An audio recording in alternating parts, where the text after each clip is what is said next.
যারা উপর থেকে দেখে তারা হচ্ছে অন্যের তুলনায় একটু ভালো দেখতে পারে, যে একটা প্যারালাল অবস্থান থেকে দেখে। আপনি এখন এ প্লাস পেয়ে এখানে এসেছেন, আপনার যে দৃষ্টিভঙ্গি আর আমি এখানে যে দাঁড়িয়ে আছি, আপনাদের বেশ অনেক আগে আমরা যখন এ প্লাস, এসএসসি তে এ প্লাস বা এই পরবর্তীতে ইউনিভার্সিটি লাইফ এগুলো শেষ করে এখানে যখন এসেছি, তখন আমাদের এক্সপেরিয়েন্সের মধ্যে একটা ফার ডিফারেন্স আছে। আমরা অনেক স্ট্রাগলের মধ্যে দিয়ে এসেছি, আপনাদের সেই স্ট্রাগলের দিকে যেতে হবে। সো আপনাদের অবস্টাকল গুলো কি আছে, এই জিনিসগুলো আইডেন্টিফিকেশন খুব জরুরি একটা বিষয়। নিজেদের ট্যালেন্টটা কি আছে, এই ট্যালেন্টটাকে এক্সপ্লোর করাটা খুব জরুরি একটা ব্যাপার। দ্বিতীয় আরেকটি যেটা বলতে চাই, আপনারা যেমনি ভাবে একটি তাজা ফুল, যেটি ঘ্রাণ আছে, যেটি দেখতে সুন্দর, যেটি মানে কিছুদিন আগেই হয়তো গাছ থেকে নিয়ে আসা হয়েছে, এই ফুলটাকে যেমন দেখতে পছন্দ, রাখতে পছন্দ, আপনি সংরক্ষণ করে রাখতে চান ততক্ষণ পর্যন্ত, যতক্ষণ পর্যন্ত এই ফুলের যৌনসতা আছে। আপনি মনে রাখবেন, আপনি আজকে এ প্লাস পেয়েছেন, আপনাকে নিয়ে অনেক মাতামাতি করা হচ্ছে, কিন্তু আপনি যখন জীবনের আরেকটা স্টেজে গিয়ে ফেইলার হবেন, তখন আপনাকে নিয়ে ঠিক এই সোসাইটি এমনি ভাবে মাতামাতি না করে ছুঁড়ে ফেলে দিবে। যেমনি ভাবে এই ফুলের উপযোগিতা শেষ হয়ে গেলে এই ফুলটাকে আপনি ছুঁড়ে ফেলে দেন। আপনার সৌন্দর্য ততক্ষণ পর্যন্তই সাস্টেইন করে যতক্ষণ পর্যন্ত আপনি আপনার সৌন্দর্যকে ধরে রাখতে পারেন এবং সৌন্দর্যকে বিকশিত করার জন্য নিজেকে প্রচেষ্টা করে অগ্রগামী করতে পারেন। আইনস্টাইন এই কারণে বলতো, life is like riding a bicycle, to keep your balance you must keep moving. Life is nothing but riding a bicycle.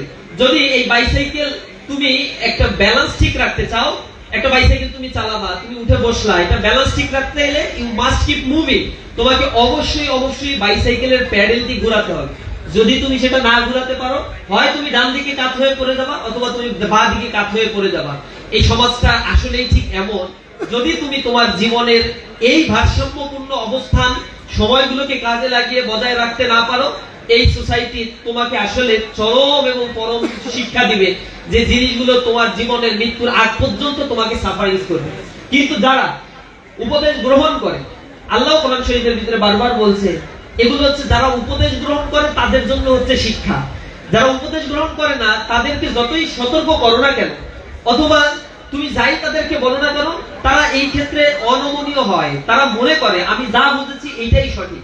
তাদের অন্তরগুলো আল্লাহ রাব্বুল আলামিন বলেছেন, ফি কুলুবিহিম মারাদ ফাযাদাহুমুল্লাহু মারাদ। তাদের অন্তরগুলো আল্লাহ রাব্বুল আলামিন রোগাগ্রস্ত করে দেন এবং ক্ষণে ক্ষণে তাদের রোগগুলো আরো বৃদ্ধি পেতে থাকে। কেন এই কথাটা বললাম? আমার আলোচনার লাস্টে আমি হয়তো এই বিষয়ে ফিনিশিং টানবো। আমি শুরুতেই তোমাদেরকে পেসিমিস্টিক করতে চাই না। আমি অপটিমিজমে বিশ্বাসী এবং হোপফুলি অপটিমিস্টিক মানুষগুলোই জীবনে সবচেয়ে হেলদি লাইফ লিড করতে পারে। পেসিমিস্টিক মানুষগুলো জীবনে হতাশাগ্রস্ত হয় এবং একটা সময় নিজেকে আর নিজে চিনতে পারে না। নিজেকে আবিষ্কার করার জন্য সবসময় অপটিমিস্টিক মানসিকতা আমাদের ভিতরে গ্রো আপ করা দরকার।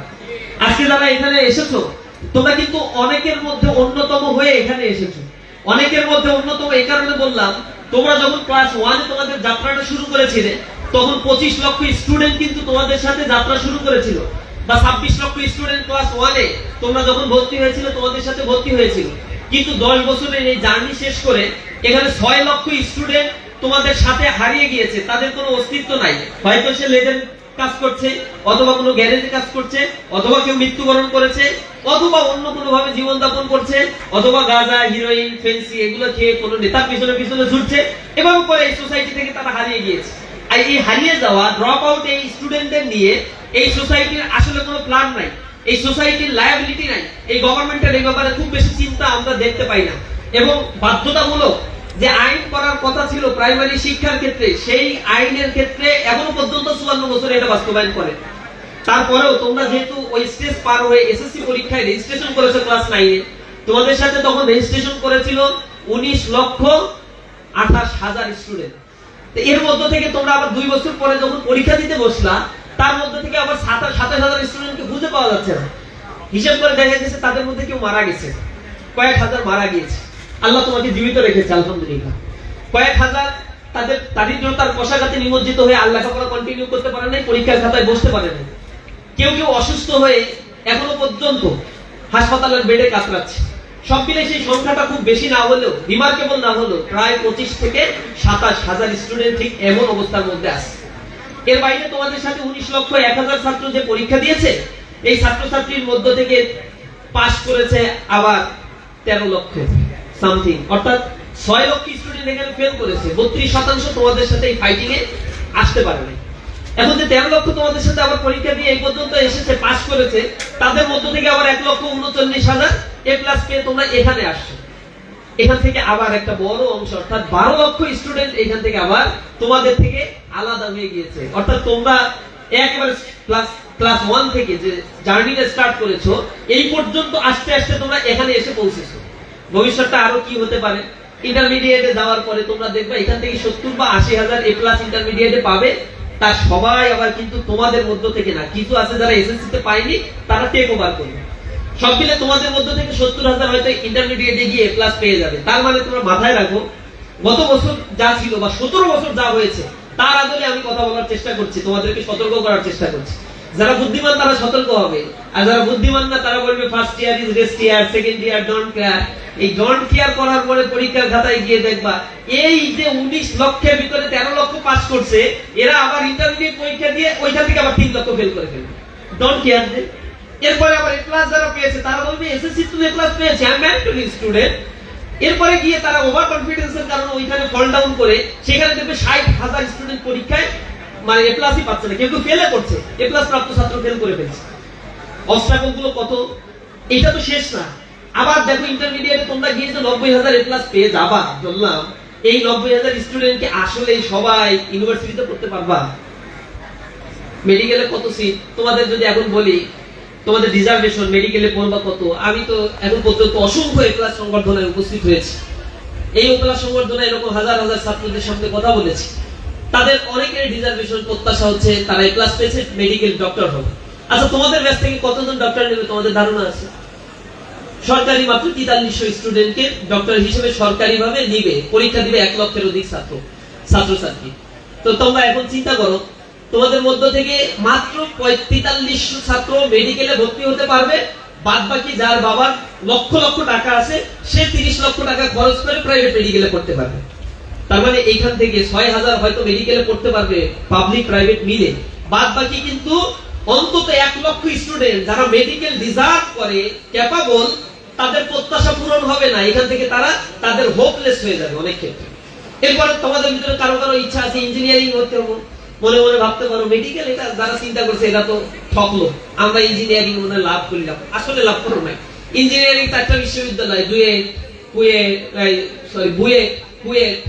চুয়েট আর রুয়েট, এগুলোতে মাত্র 4000 বা 4200 সিট আছে। পরীক্ষা দিবে 80,000 90,000। তোমাদের মতো এ প্লাস ধারী খুবই ক্যাপাবল স্টুডেন্টরা সেখানে পরীক্ষা দিবে, কিন্তু চান্স পাবে মাত্র 4000, ৭৬,000 বঞ্চিত হবে। এরপরে আসলে অনেকে চিন্তা থাকে ঢাকা ইউনিভার্সিটিতে ভালো একটা সাবজেক্ট তাইলে তো এবার পড়তেই হবে। এবার Dhaka university, Rajshahi university, Chittagong university সহ বাংলাদেশে যত ইউনিভার্সিটি আছে সব যোগ করে 54,000 সিট আছে। এর মধ্যে থেকে আবার কিছু সাবজেক্ট আছে যা তোমরা কখনোই পছন্দ করো না, শোনো নাই, পড়তে ইচ্ছা করে না, যেমন অ্যানথ্রোপোলজি, যেমন ইতিহাস, যেমন হচ্ছে দর্শন। এইগুলো তো পড়তে চায় না কেউ, উর্দুতে পড়তে চায় না, ফার্সিতে পড়তে চায় না। এইগুলো যদি বাদ দাও তাহলে সিট আছে 45,000। সব যোগ করে মেডিকেল, ইঞ্জিনিয়ারিং এবং ইউনিভার্সিটি যোগ করে 62,000 সিট আছে। আচ্ছা তুমি চিন্তা করো তোমরা এখানে 1,39,000 এ প্লাস পেয়েছো, কিন্তু মেডিকেল, ইঞ্জিনিয়ারিং ও ইউনিভার্সিটির যে স্বপ্ন তোমরা এখন থেকে লালন করছো সেখানে মাত্র 62,000 স্টুডেন্ট পড়তে পারবে। আর তোমাদের মধ্য থেকে অ্যাট লিস্ট 80,000 স্টুডেন্ট, 60,000 স্টুডেন্টের পক্ষে, সরি 80,000 স্টুডেন্ট, তাদের পক্ষে আসলে সম্ভব হবে না কোনো ইউনিভার্সিটিতে পড়া। এটা দুঃখজনক বিষয় না? আসলেই কি সেটা এরকম সংখ্যা 80,000? না, এর ভিতরে এ প্লাস পায় নাই একটা বড় অংশ আবার ইউনিভার্সিটির চান্স পেয়ে যায়। তাহলে ডাবল এ প্লাস দাঁড়িয়ে অসংখ্য স্টুডেন্ট এই বাংলাদেশে থাকবে যাদের পক্ষে উচ্চ শিক্ষা গ্রহণের যে স্বপ্ন, এই স্বপ্ন ভঙ্গ হবে। তাহলে এখন থেকে তোমাদেরকে আমরা এই প্রোগ্রামের মধ্য দিয়ে সতর্ক করার জন্য এই প্রোগ্রামের আয়োজন করেছি। এত মার্কেটিং আর পাবলিসিটি আমাদের উদ্দেশ্য না, কারণ গণহারে ইসলামী ছাত্র শিবির করবে এই উদ্দেশ্যে এই প্রোগ্রাম সারা বাংলাদেশ ব্যাপী আমরা লঞ্চ করি নাই। আমরা চেয়েছি একটি সমৃদ্ধ বাংলাদেশ গড়ার জন্য সব দক্ষ দেশপ্রেমিক নাগরিক তৈরি হওয়া দরকার, যারা নিজেদের ভবিষ্যৎ সম্বন্ধে জানবে, তাদের ক্যারিয়ারকে গড়ে তুলবে, জাতির জন্য নিজেকে প্রমাণ করতে চাইবে, দক্ষতার মেলবন্ধনে মেধাকে নিয়ে কিভাবে একটা সমৃদ্ধ বাংলাদেশ গড়ে তোলা সম্ভব হয়। কারণ তোমাদের জন্য যেমন চ্যালেঞ্জ সামনে রয়েছে, তেমনি তোমাদের জন্য অপরচুনিটিসের কোনো শেষ নাই। বাংলাদেশ এখন ক্যাপিটাল ইকোনমি থেকে লেবার ইকোনমি থেকে ক্যাপিটাল ইকোনমিতে শিফট হচ্ছে। আমাদের মতো ডেন্স পপুলেটেড কান্ট্রিতে ক্যাপিটাল ইকোনমি থেকে লেবার ইকোনমি থেকে ক্যাপিটাল ইকোনমিতে শিফট হওয়া খুবই অ্যালার্মিং একটা ইস্যু। রাইট নাও 40 লক্ষ বেকার বাংলাদেশে রয়েছে। এই বেকারত্বের সংখ্যা বেড়ে হয়তো 1 কোটি ছাড়িয়ে যাবে যদি লেবার ইকোনমি থেকে ক্যাপিটাল ইকোনমিতে শিফট হয়। কারণ বর্তমানে একটা কোম্পানিতে যদি কাজ করে 80 জন, ক্যাপিটাল ইকোনমি হয়ে গেলে সেইখানে মেশিনারি চালানোর জন্য 10 জন হলেই 80 জনের কাজ তারা করে ফেলতে পারবে। বাকি যারা ক্যাপাবল না, এরকম 70 জন সেখানে বেকার হয়ে যাবে। সুতরাং তোমাদের জন্য চ্যালেঞ্জটা কিন্তু খুব হাই লেভেলের একটা চ্যালেঞ্জ অপেক্ষা করছে। বর্তমান সময় আর্টিফিশিয়াল ইন্টেলিজেন্স আসছে, তারপরে কোডিং সিস্টেম, সিগন্যালিং সিস্টেমের কারণে টোটাল জেনারেশন গুলো চেঞ্জ হয়ে যাচ্ছে উইদিন 10 ইয়ার্স। আমরা কল্পনাও করতে পারছি না। আমরা দাবি করি যে আমরা এই জেনারেশনের লোক, কিন্তু তোমাদের চাইতে আমরা এখন অনেকটা ব্যাকডেটেড হয়ে গেছি। পার্থক্য হয়তো 5-7 বছর। 5-7 বছরের ব্যবধানে একটা জেনারেশন চেঞ্জ হয়। এর আগে 50 বছরে একটা জেনারেশন চেঞ্জ হতো না। Generation alpha, generation Z, alpha, beta, gamma, sigma, সামনে কত কিছু আসবে দেখো। এগুলো চেঞ্জ। তোমরাও আবার একটু মাস্টার্স পাস করতে করতে দেখবা আরেকটা জেনারেশন আসছে, সে তোমার চাইতে বেশি ফাস্ট। সে যে প্রযুক্তি ব্যবহার করতে পারে, তুমি এলাস হাই ভাই এটা কি করে তারা, কিন্তু তোমরা এখন আমাদের চাইতে হয়তো বেশি ফাস্ট। এখন তোমাদের জন্য প্রতিকূলতা হচ্ছে আগামী মার্কেটটা কেমন হবে। তোমাদের জন্য যারা কম্পিটিশন করে টিকে থাকতে পারবা, তোমাদের জন্য অনেক ফ্যাসিলিটিস অপেক্ষা করছে।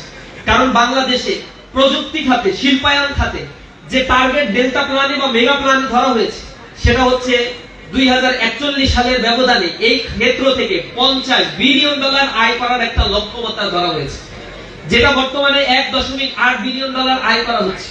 2027 সালে এটা টার্গেট ধরা হয়েছে $5 বিলিয়ন এই রপ্তানি আয়। অর্থাৎ আমাদের এই যে শিল্পায়ন এবং প্রযুক্তি খাত থেকে এই আয়টা হবে।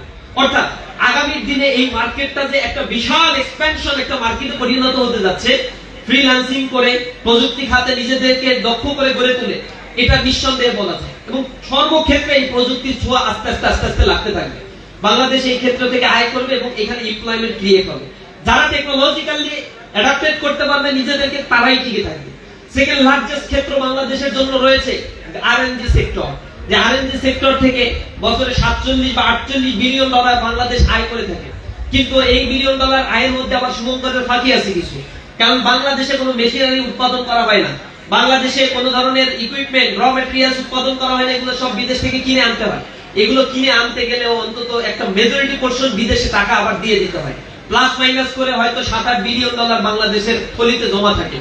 সুতরাং আরএনজি সেক্টর থেকে খুব বেশি আয় আমাদের হয় না, কিন্তু এখানে লক্ষ কোটি মানুষ এখানে ডিপেন্ডেন্ট। এখন আমাদের এই যে অর্থনীতি টোটাল একটা ক্ষেত্রের উপর দাঁড়িয়ে আছে, এইটাকে আরো ভার্সাটাইল করার উপরে আমাদের ভবিষ্যতে অনেক কিছু নির্ভর করছে। ইকোনমিক জোন গুলোকে সেগ্রিগেট করার পরিকল্পনা গভর্নমেন্ট করছে, এক্সপোর্ট ইম্পোর্ট জোন গুলোকে আরো এক্সপেনশন করার পরিকল্পনা করছে। এখানে দক্ষ শ্রমিকের প্রয়োজন হবে।